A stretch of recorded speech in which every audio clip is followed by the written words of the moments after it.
అతను చూసి మనం నేర్చుకోవాల్సింది ఏంటంటే ఎంతో ఓర్పుతో కష్టంతో ఎటువంటి వాళ్ళ దగ్గరికైనా పోయి పరిచయం చేసుకొని వాళ్ళలో గొప్పతనాన్ని గుర్తించి వాళ్ళకి దగ్గరయ్యి అతను కూడా ఉన్నత స్థాయికి ఎదగాలనే మనస్తత్వం వాడు. అటువంటి వాడు ఇంకా ఉన్నత స్థాయికి ఎదగాలని కోరుకుంటూ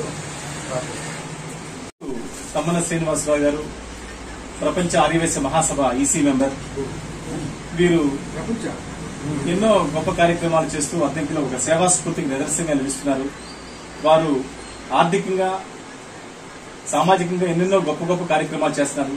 ఆయన మామూలు మనిషి అయినప్పటికీ కూడా ఎంతో ఉన్నతమైన భావాలతో అటు రోటరీతో కావచ్చు, అటు వాసవి సంఘంతో కావచ్చు, అన్ని సమాజాలతో కలిసి ఎన్నెన్నో సేవా కార్యక్రమాలు చేస్తున్నారు.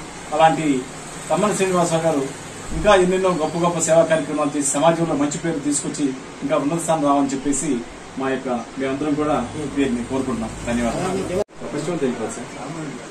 అందరికీ నమస్కారం అండి.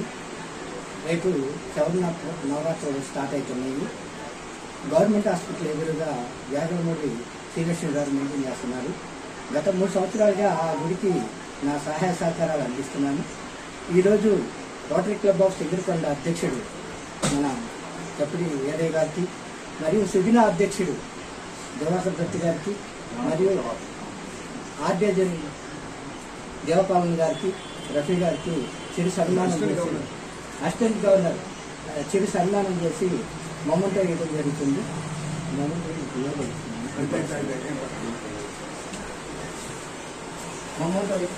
జరుగుతుంది. వీళ్ళందరూ దసరాకి ఆయనకు వచ్చి తీర్థ ప్రసాదాలు తీసుకొని వాళ్ళ సహాయ సహకారాలు అందియాలని మనసారా కోరుకుంటున్నాను.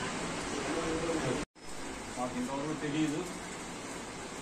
మొత్తం ప్రపంచవ్యాప్తంగా ఉన్న ఆర్యవైశ్య సంఘంలో సభ్యులుగా ఉన్నారు అంటే ఇంటర్నేషనల్ వాసవి దాంట్లో ఆయన ఒక మెంబర్ అంటే అతనికి గర్వకారణం. అలాగే బీజేపీలో కూడా బాధ్యతాయుతమైన పదవిలో ఉన్నారు. పదవులకి వన్నె తెచ్చే విధంగా ఆయన పెదవుల ద్వారా చెప్పే మాటలు కానీ, ఆయన చేస్తున్న కార్యక్రమాలు కానీ ఆయనకి వన్నె తేవాలని, మన తమ్మన్న